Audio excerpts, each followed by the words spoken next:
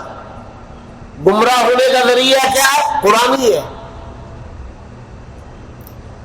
یہاں بھی اللہ فرماتے ہیں دعا میں ہے لا تزغ، اور اوپر 3-4 لائن اوپر ہے فَأَمَّا الَّذِينَ فِي قُلُوبِهِمْ زَيْغٌ، جن کے دلوں میں زیغ ہے، کجی ہے، ٹیڑھا پن ہے، وہ لوگ یہ متشابہ والی آیتوں کو فتنے کے لیے استعمال کرتے ہیں۔ ما تشابہ منہ ابتغاء الفتنة وابتغاء تأویلہ، فتنے کے لیے استعمال کرتے ہیں۔ یہ زیغ کو اللہ تبارک و تعالی نے دعا میں لے لیا، ربنا لا تزغ قلوبنا، وہ زیغ سے لیا۔ اے اللہ کچھ لوگ تو ان آیتوں کے ذریعے گمراہ ہو رہے، اے ہمارے رب ہمیں گمراہ مت کر۔ ایک سوال ہے،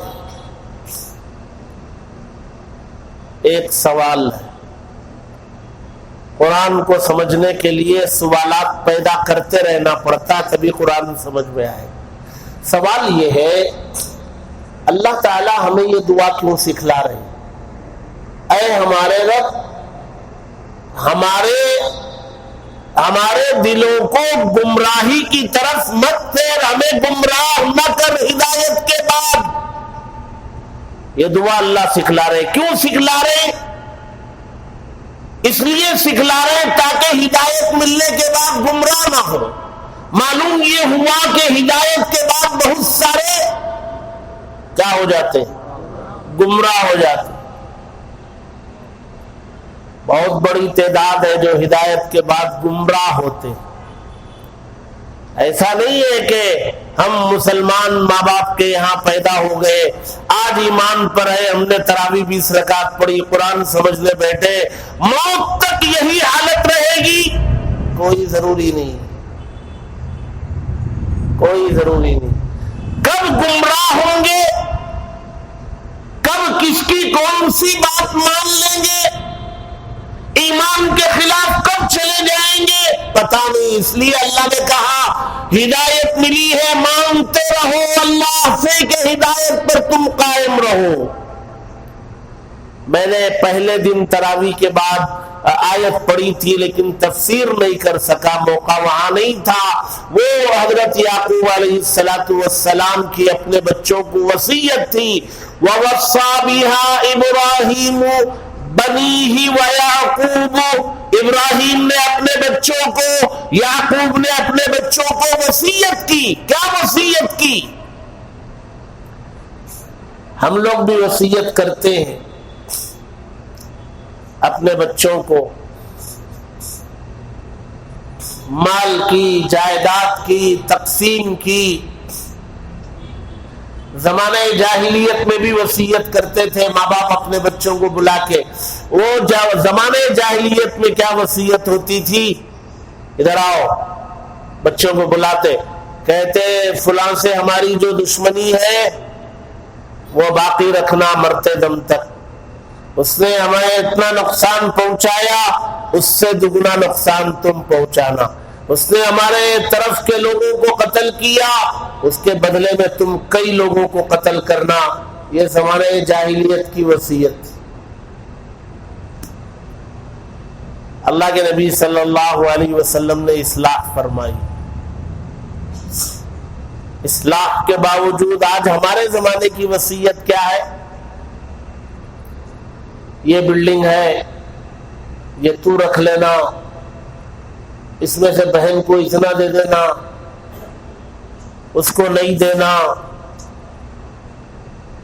فلاں جگہ باغ ہے، فلاں جگہ، یہ وصیت ہوتی۔ وصیت کرنے والے اپنی زندگی میں جاتے جاتے بہت سارا غلط کام کر کے چلے جاتے ہیں، جس کا حق ہوتا ہے اس کا حق مارتے ہیں۔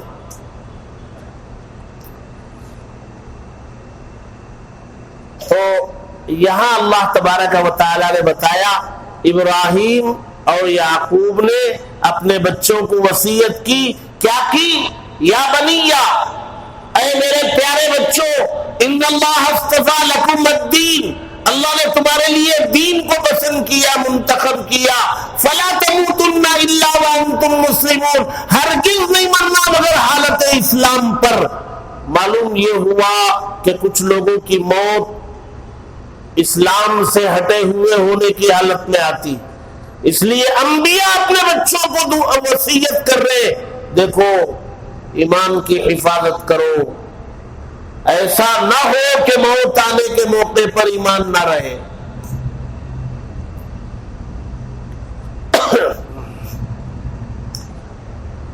ایک جگہ اللہ تبارک و تعالی نے فرمایا 5ویں پارے میں، کل وہ آیت پڑھی جائے گی، یا ایھا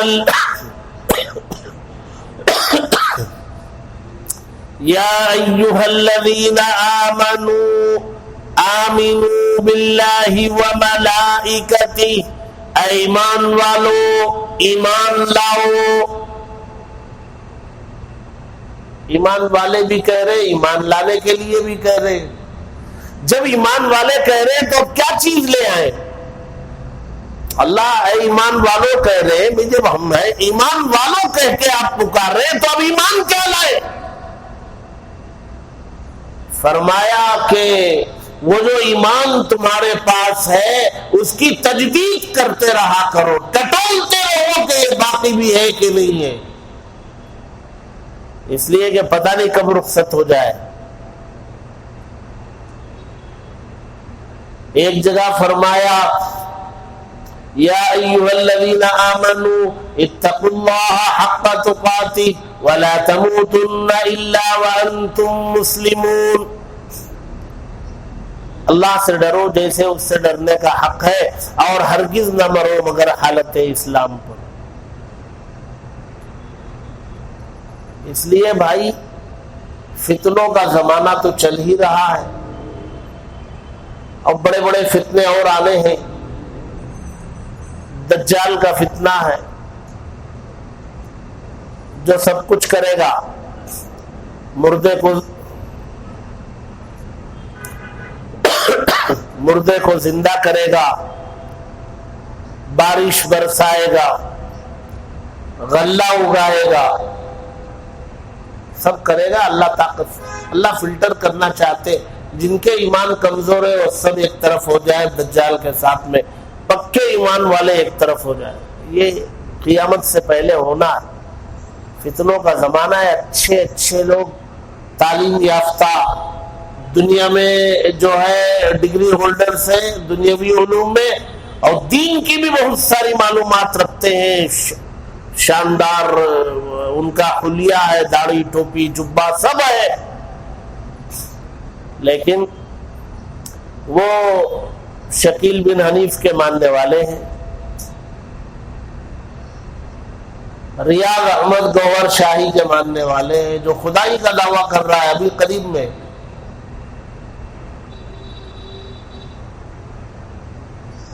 آج مجھے فجر کے بعد شہر کے ایک بڑے عالم نے ایک کلپ بھیجی ہے،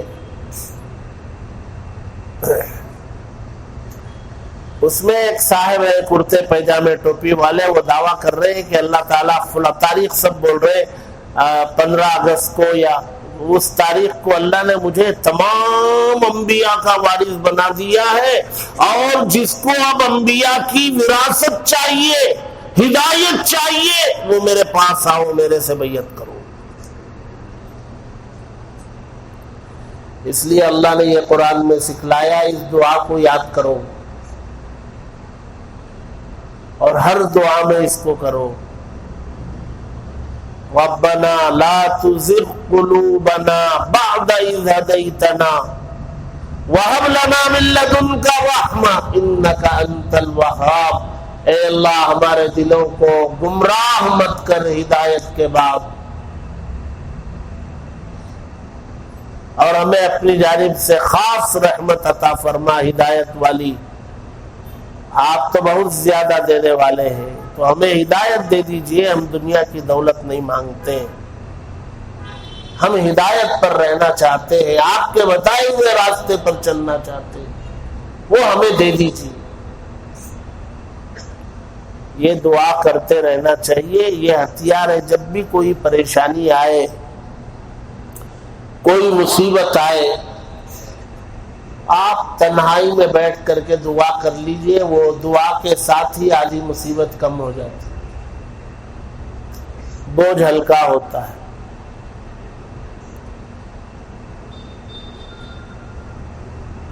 ماں باپ کی دعا اولاد کے حق میں بہت بڑی نعمت. ماں باپ اپنے بچوں کو نیک بنانا چاہتے ہیں، کبھی ہاتھ اٹھا کے اپنے بچوں کے لیے دعا کرتے ہی نہیں. جن ماں باپ کو ان کی اولاد کے نیک ہونے کی ضرورت ہے، ان کو چاہیے کہ وہ اپنے بچوں کے نیک ہونے کی دعا کریں، خود بھی نیک بنے، بچوں کے لیے دعا کریں. حرم کے جو امام ہیں عبد الرحمن السدیس، جن کا قرآن بہت مقبول ہے، اب تو وہ چیف امام ہو گئے، بہت کم پڑھاتے ہیں، بڑے عہدے بھی ملے ہوئے ہیں، حرم میں سب ان کی چلتی ہے، سب انہی کی چلتی ہے. وہ فرماتے ہیں کہ ایک مرتبہ ان کی ماں نے کسی بچپن میں ناراض ہو گئے ان سے ماں، اور ناراض ہو کے انہوں نے جو ان پر غصہ ظاہر کیا ماں نے، وہ یہ کہہ دیا خدا تجھے حرم کا امام بنائے. اس دعا کا نتیجہ ہے وہ حرم کے امام.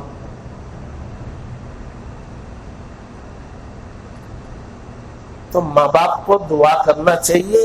21ویں پارے میں سورہ لقمان ہے، اس لقمان میں حضرت لقمان علیہ السلام کی گفتگو ہے، ان کے اپنے بچوں کے لیے نصیحتیں ہیں، دعائیں. تو ماں باپ کے لیے بھی ضروری ہے بچوں کی تعلیم بھی ہو، تربیت بھی ہو، نگرانی بھی ہو، ان کے لیے دعائیں بھی. تو جب ہم اپنے بچوں کے لیے دعائیں کریں گے تو ہمیں بھی کس کی دعا لینا ہے؟ کس کی لینا ہے؟ اپنے ماں باپ کی لینا ہے. اگر ہے زندہ تو دعائیں لینا ہے. اور عام طور سے جب ماں باپ زیادہ عمر کے ہو جاتے ہیں، بڑھاپے میں چلے جاتے ہیں، تو وہ بہت جلد ناراض ہو جاتے ہیں، بات بات پہ ناراض ہو جاتے ہیں، پتہ نہیں ان کا موڈ کب کیسے رہے گا. اور جو بچہ زیادہ دیکھتا ہے اس سے زیادہ ناراضگی ظاہر کرتے ہیں، لیکن پیچھے بتاتے ہیں. اس کے سامنے تو غصہ ہوتے اور پیچھے اس کی تعریف کرتے. ایک ہی بچہ دیکھنے والا ہے مجھے، ایک ہی بچہ میرا خیال کرتا ہے، ایک ہی بچہ مجھے دیتا ہے، سامنے جاؤ غصہ کرے گی. یہ غصہ پیار والا ہے. دعائیں خود ماں باپ سے لینا. دعائیں اپنے بچوں کو کرنا ہی نہیں ہے، اپنے بچوں کے لیے کرنا ہے. خود اپنے ماں باپ سے دعائیں لیں. اوپر سے لینا ہے، نیچے دینا. جب ہم چلے جائیں گے یا ہم بڑھاپے میں ہوں گے، ہمارے بچے وہ ہم سے لیں گے، اپنے بچوں کو دیں گے. یہ سلسلہ ہے، اس سلسلے کو باقی رکھنا چاہیے. گھر میں ایسا ماحول بننا اور بنانا چاہیے. اللہ تبارک و تعالی ہم سب کو ان باتوں کو سمجھنے اور زندگی میں عمل کرنے کا موقع عطا فرمائے. اللہ تبارک و تعالی گھروں میں، ہمارے گھروں میں ماحول دین دارانہ بنائے. ماں باپ اور بچوں میں مخلصانہ محبت، پیار ہو اور ایک دوسرے کے لیے جان قربان کرنے والے بنے. ماں باپ اپنے بچوں کو سب کچھ قربان کرنے، بچے اپنے ماں باپ کے لیے سب کچھ قربان کرنے والے ہو. ایسا گھر کا ماحول بن جائے. اللہ اس کی ہم سب کو اس کی توفیق عطا فرمائے. اس مجلس کی برکات سے ہمارے گھروں کے اندر موجود خرابیوں کو ختم کرنے کے فیصلے فرمائے. آمین. وآخر دعوانا الحمد